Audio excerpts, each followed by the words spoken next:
Welcome to the Innovation Meets Leadership podcast. Real inspiration for real innovators.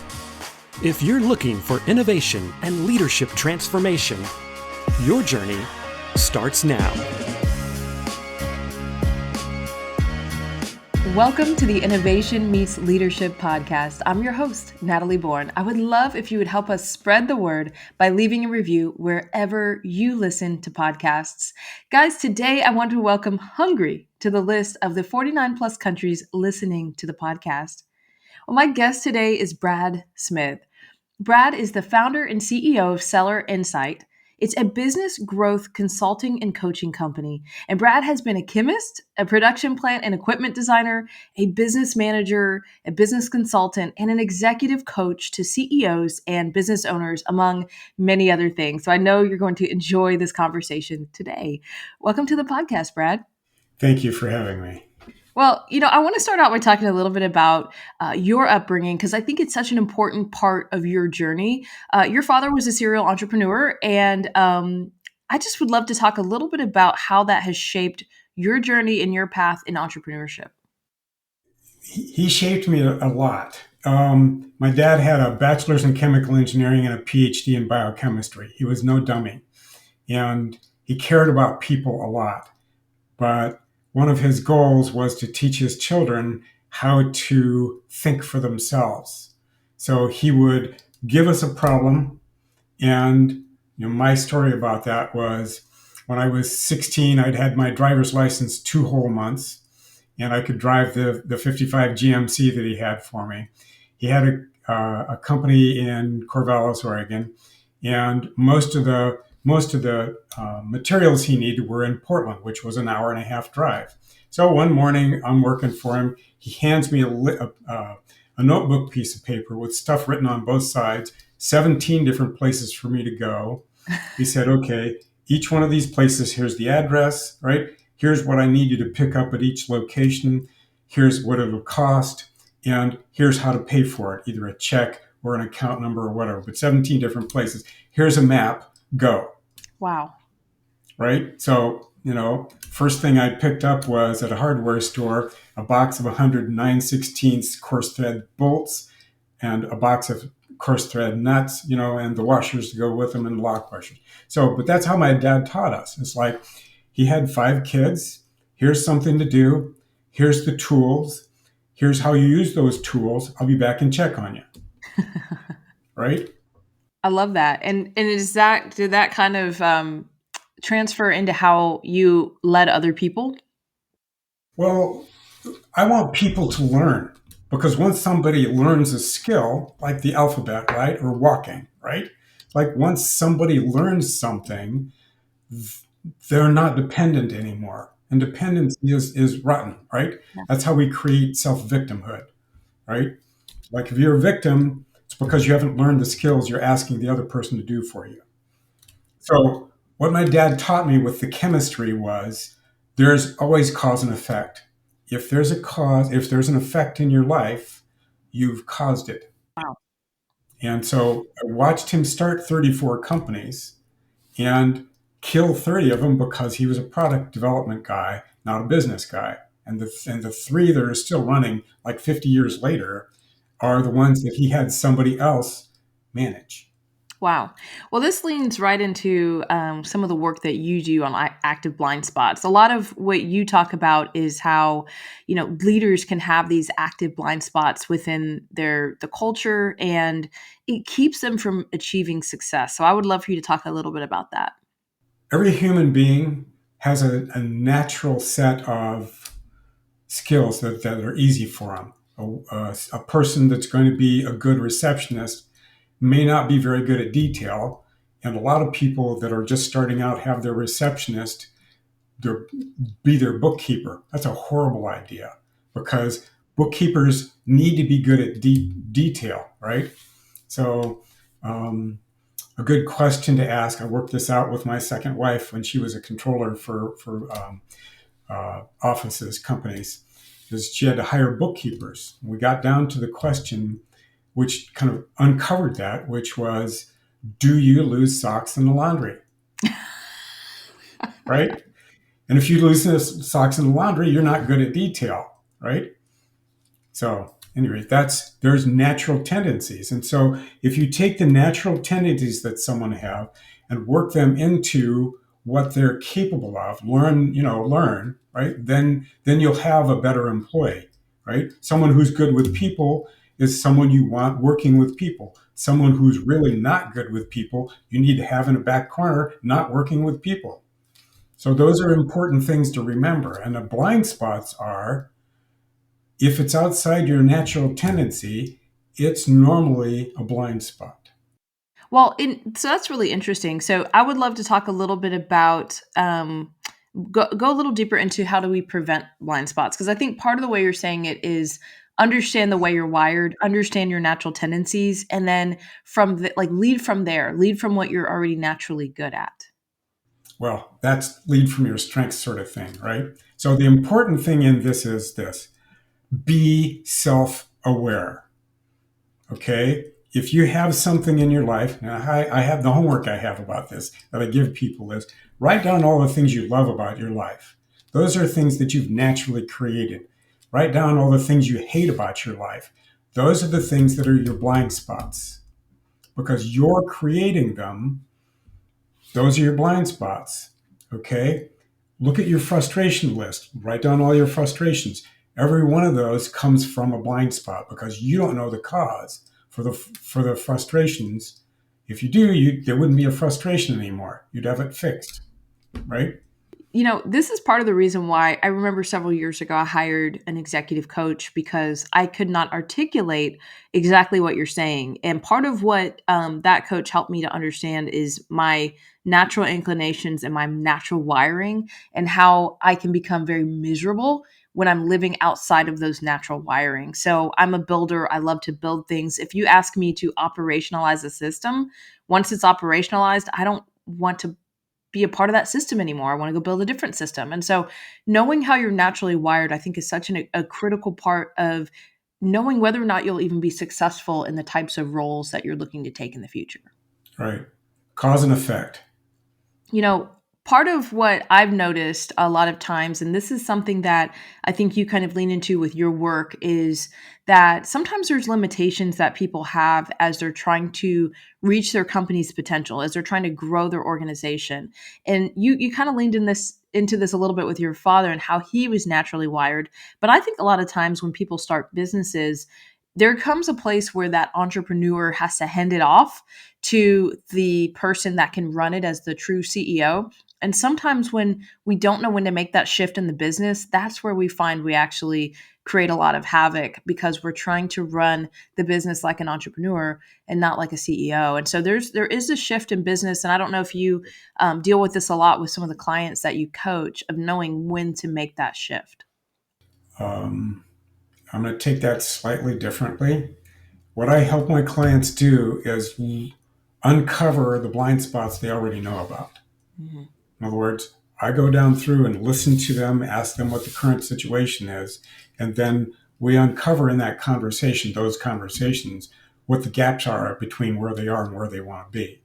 Okay. In that process, I'm also listening to their character, and I'm also listening to how their character has affected the business. In other words, if someone is um, not good with people, but they're really good with inventions, right? Then that's appropriate, right? There's a book called Rocket Fuel. I want to have everybody read it. They talk about the two different types of people that are necessary to run a company, and that is the visionary and the operations guy. Two different sets of skills. There are a very, very few people that are good at both. Okay. But if you're not good at both, go find somebody else to be a partner or an employee that is good at both. So almost everybody that I talk to has time as a big issue. That means they haven't learned how to let go and delegate.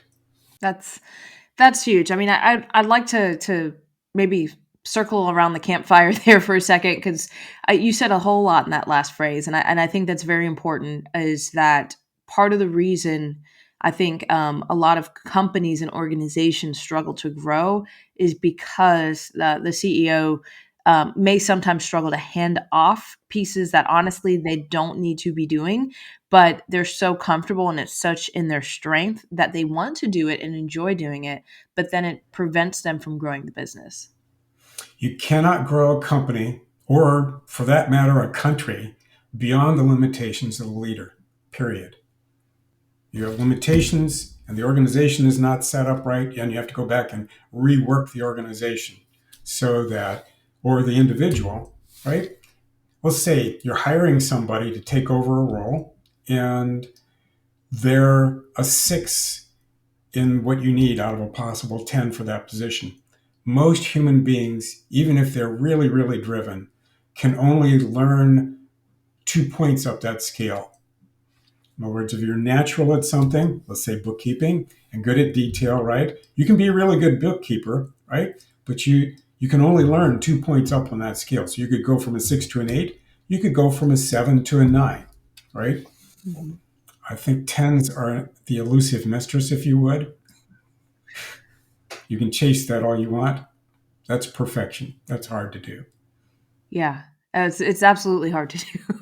So talk to me a little bit about, what are some of the main blind spots that you see in those that you coach, as far as the group of CEOs that you coach? Where do you see people really struggle when they get into the CEO type role?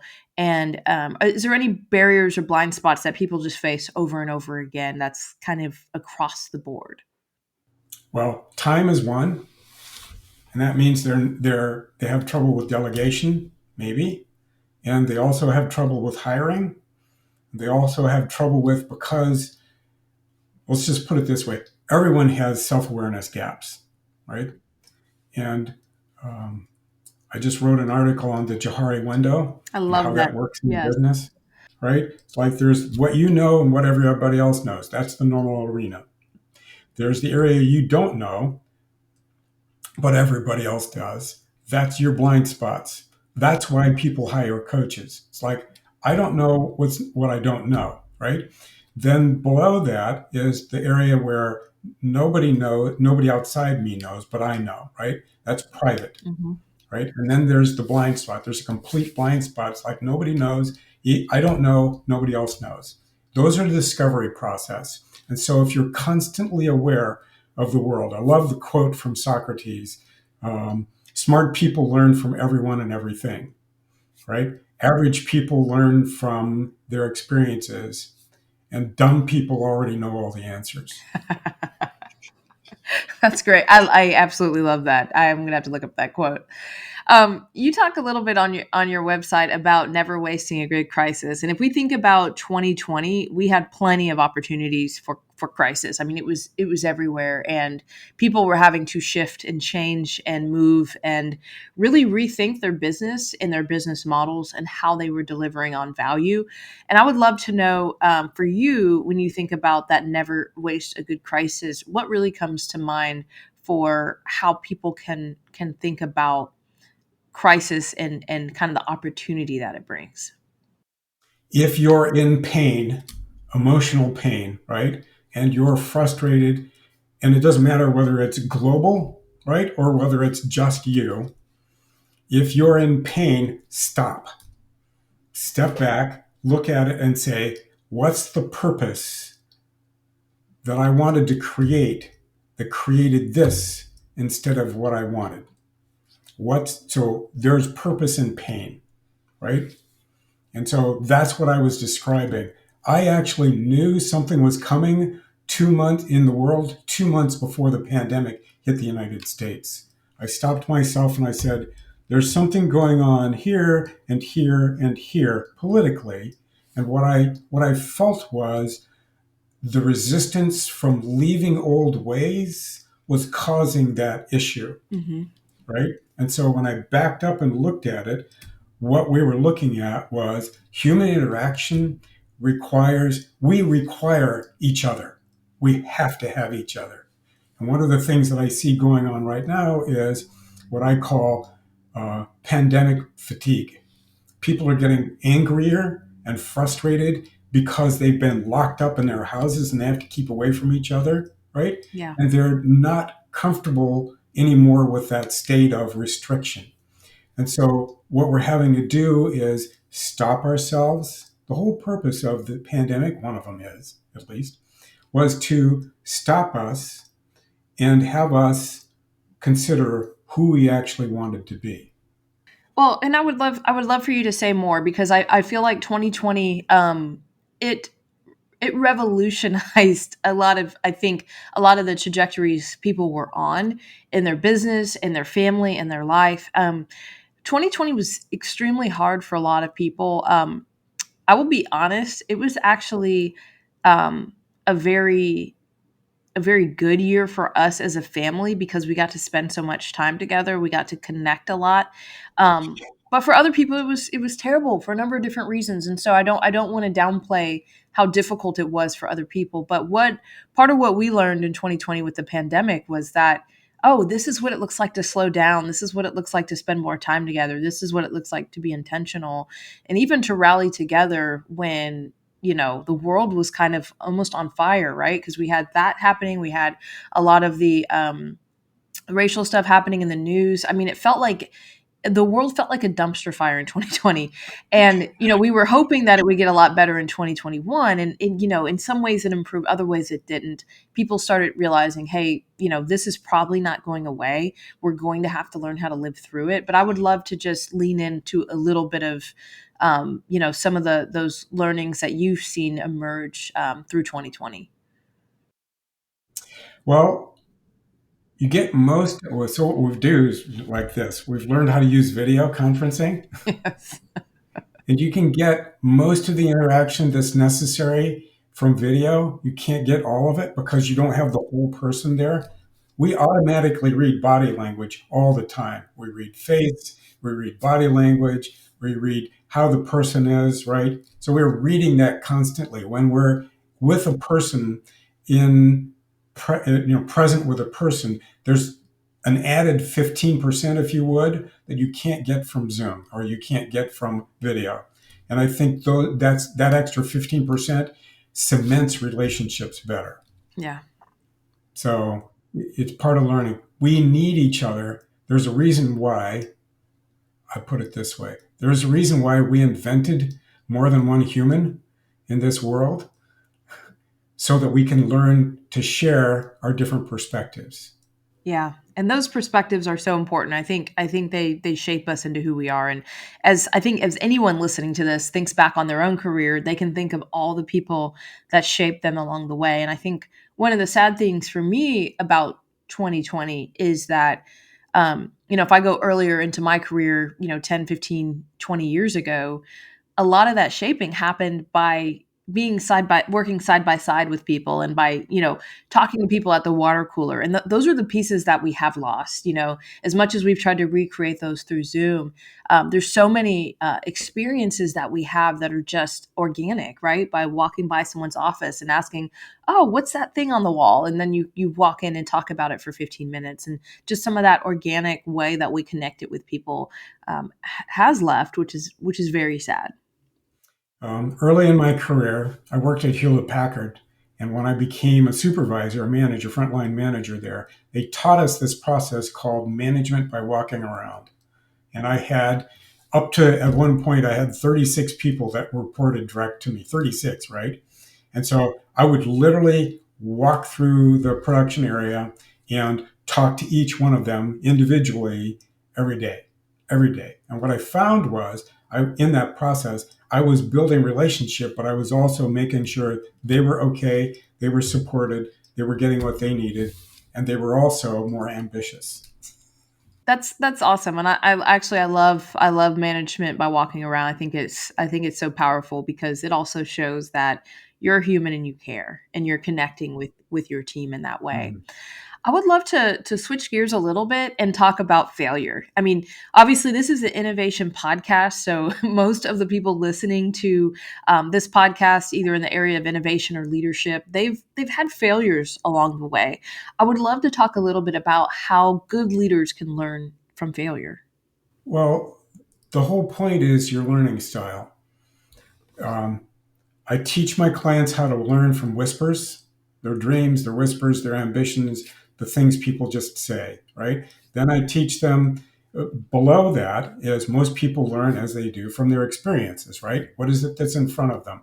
Some people can only learn from running into brick walls. Okay, so I call failures, what we call failures, right? I call those brick walls.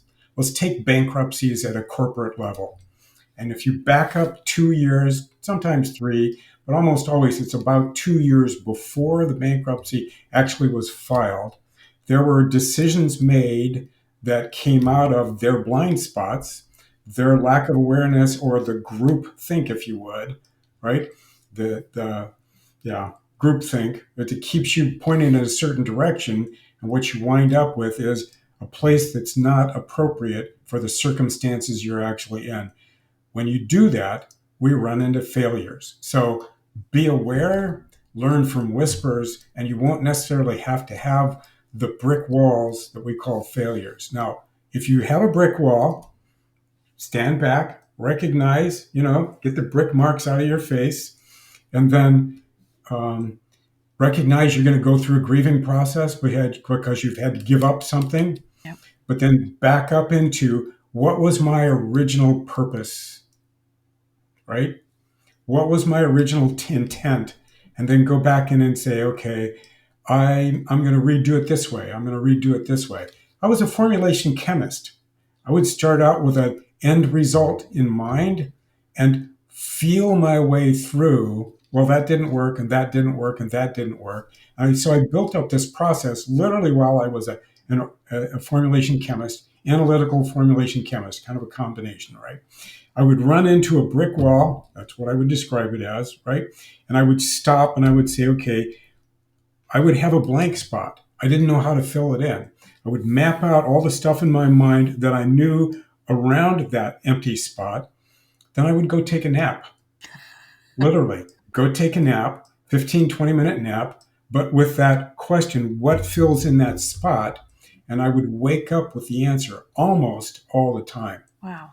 Almost all the time. So if you're having trouble with invention or innovation, use your waking sleeping cycle and the differences in brainwave level. It's like, where do our concepts come from? Where do our best inventions come from? Well, they come from our subconscious.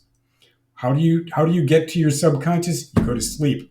And then when you wake up, you're bringing up with you as you go through I've studied a lot, go through the brainwave levels, right? From delta to theta, which is where we do most of our sleeping, to alpha, where we do our daydreaming and our invention, to beta, where we do our analytical thinking. And our job is to take it from the unspoken, unknown, unconscious up into the intuitive mind, the concept engine, if you would, up into the analytical mind and articulate it into words and numbers. But you have to have the concept first. Use your failures as a tool for your learning. Wow. That's so powerful. I almost want to leave us right there. What final thoughts do you have for our listeners today? It's not if you have blind spots.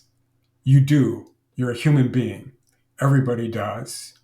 Ask close friends what they're willing to teach you, what they're willing to tell you about your blind spots that they know about, right? That's part of the reason why we get married or we have deep, good, long-term relationships. It's like there's someone that knows us as well as we know us, right? But they know us better and they can talk to us about our blind spots. It's the whole point of having a coach, the whole point of having a relationship. Learn from what they can teach you. Listen, ask questions, be quiet. You don't have all the answers. I love that. And I truly know this. I definitely don't have all the answers. Thank you so much for your time today, Brad. Thank you very much. You take care. Well, you can follow Brad on LinkedIn, or you can head over to stellarinsightinc.com to learn more.